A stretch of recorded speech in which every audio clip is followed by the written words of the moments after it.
Hello guys, welcome back to Farm with MBM. On this segment, we're going to start a series called How to Raise Broiler Chickens from Day Old to the Selling Point. Catch me after this introduction.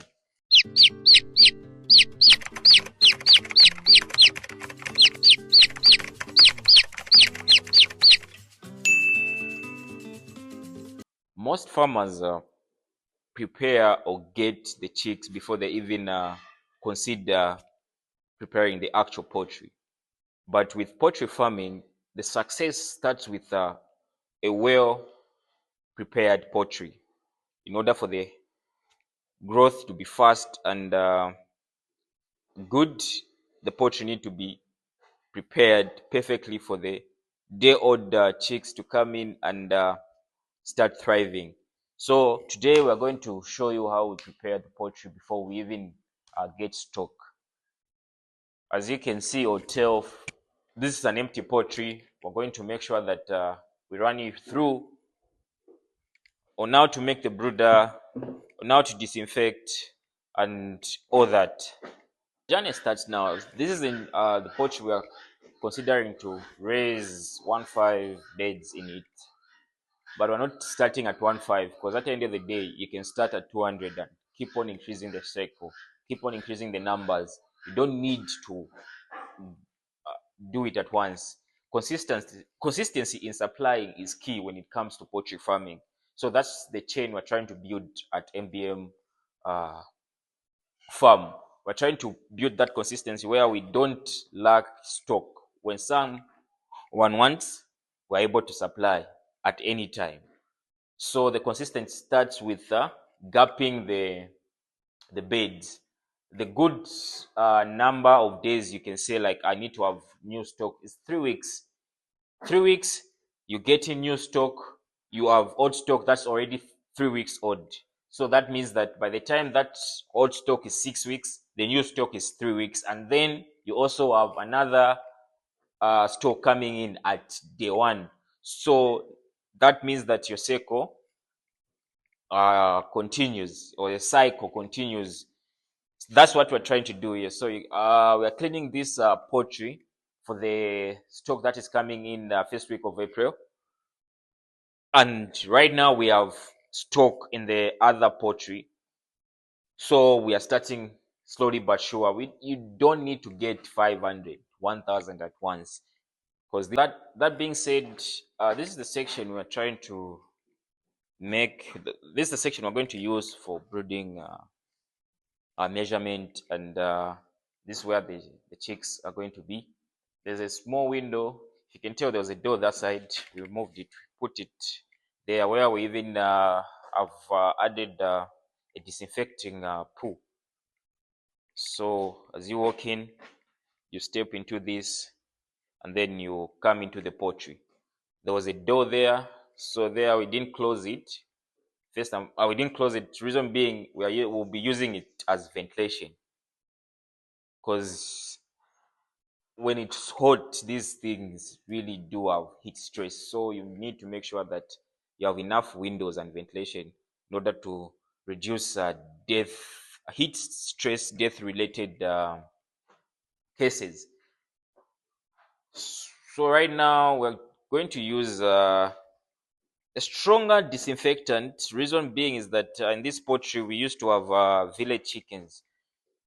Yes. So I'm using this strong disinfectant to disinfect the entire place before we even have new stock coming in.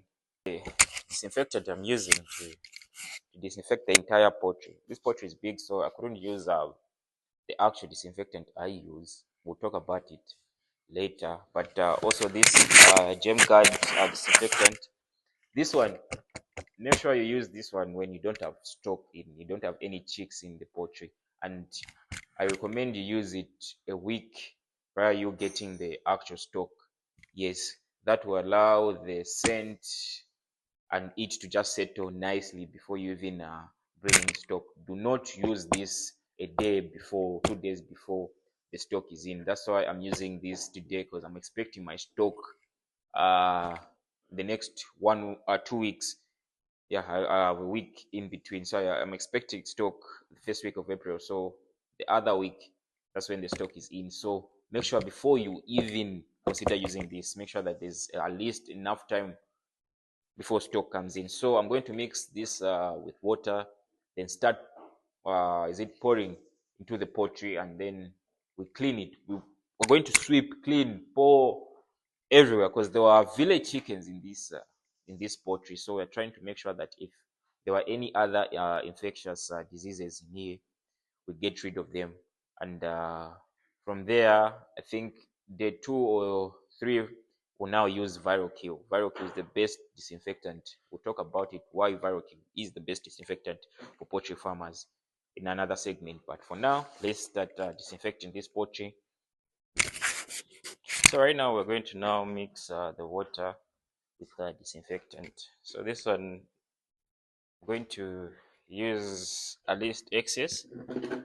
We're not going to follow the instructions, as we are trying to at least make sure that this poultry is well disinfected.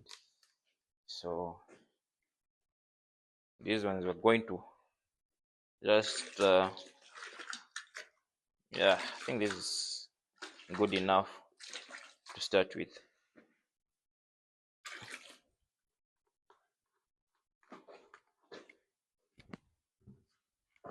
This is good enough to start with.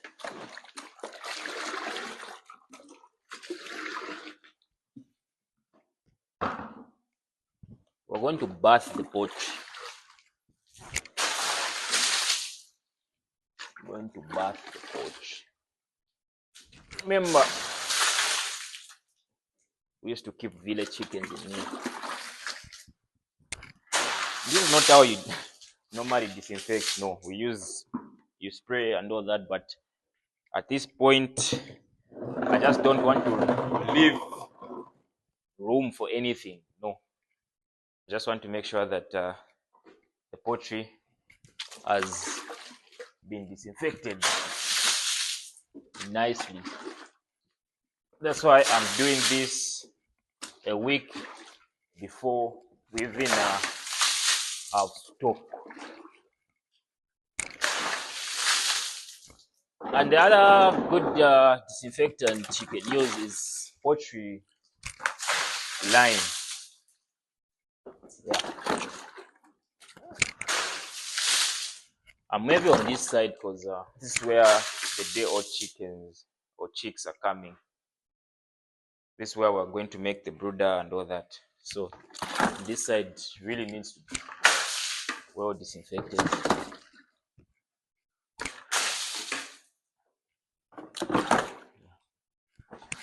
And this disinfectant has a scent, so it's good enough to do it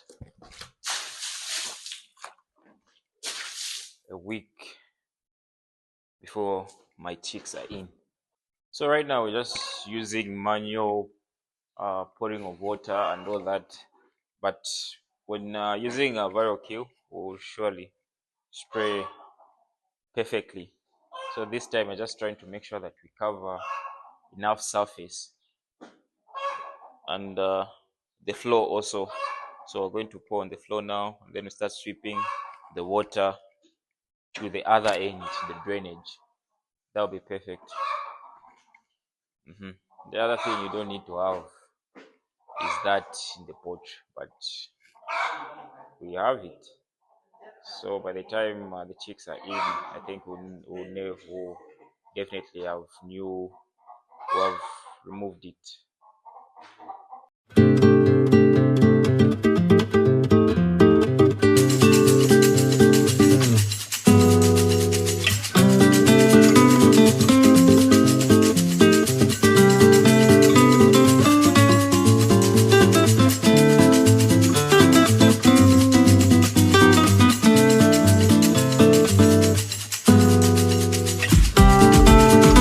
Continue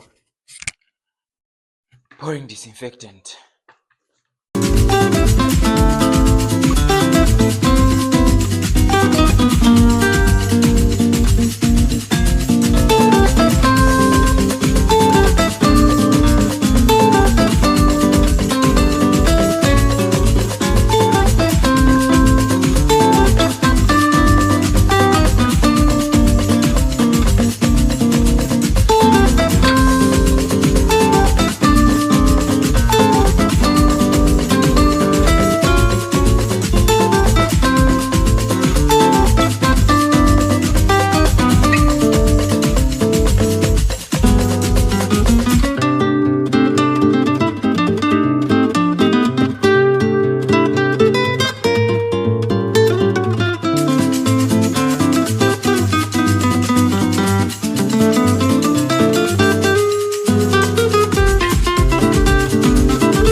99.9% of our poultry farming starts from poor preparation of the poultry. So if you're able to at least prepare your poultry in advance before the chicks or anything you're trying to put in come in, you see that you spend less on medication and all that, because your stock will be coming up perfectly and you won't have any issues. But once you fail to prepare your poultry before your investment is in, you find yourself spending way more on medication due to that those things have contaminated or are getting sick. So if you're able to prevent such situations, why not work on them before anything happens? So this is just one of the precautions you need to take into consideration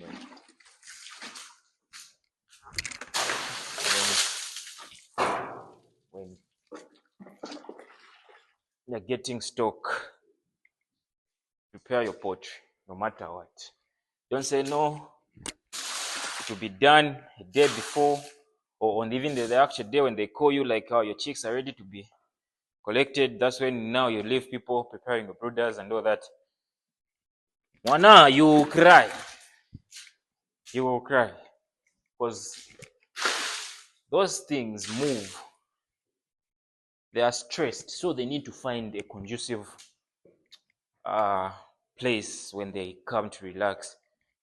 Not when they are in. That's when you're now rushing into making the brooder, heating up the room, doing all those things you would have done a day or two. So these are the things you need to consider. Disinfect, prepare the poultry before anything, because it doesn't start, no, I've gotten stock, then you have to, no, it doesn't start when you get stock. It starts before, way before you even get the stock. Way before you even get the stock. That's where raising this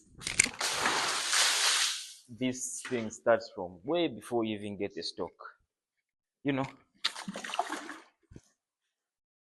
Once you're able to mitigate these problems, you'll be good. You'll find yourself just have minor setbacks, not even find yourself with no setbacks, no sicknesses, because the environment is clean and you prepared before you received stock.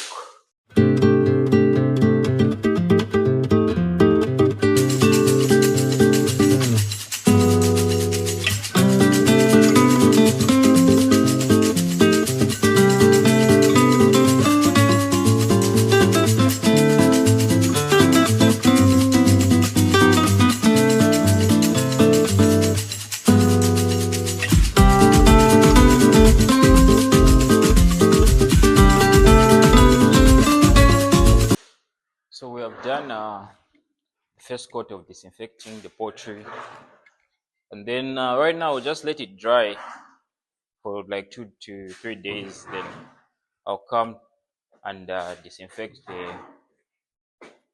with viral cure. Then I think this poultry will be conducive for the new stock that we're expecting the first week of April. From there, we'll make the brooder, warm up the environment, close the windows, and start this cycle of raising broiler chickens. As we have said in the first place, we're trying to continue trying to have constant stock throughout the year. So we're gapping them using a 3-week methods, hoping the 3-week method will work out, where each and every after 3 weeks we have stock in every after 3 weeks you have stock in, so that will enable us to have stock throughout. Won't be lacking stock at any time of the month, day, year. And yeah, we'll keep you posted on that. This has been MBM with Farm with MBM. Hope you like this. So don't forget to subscribe, share, like, and turn on your notification so that when we have new content, you're able to get notified and watch the content and see what we're talking about in this journey of poultry farming.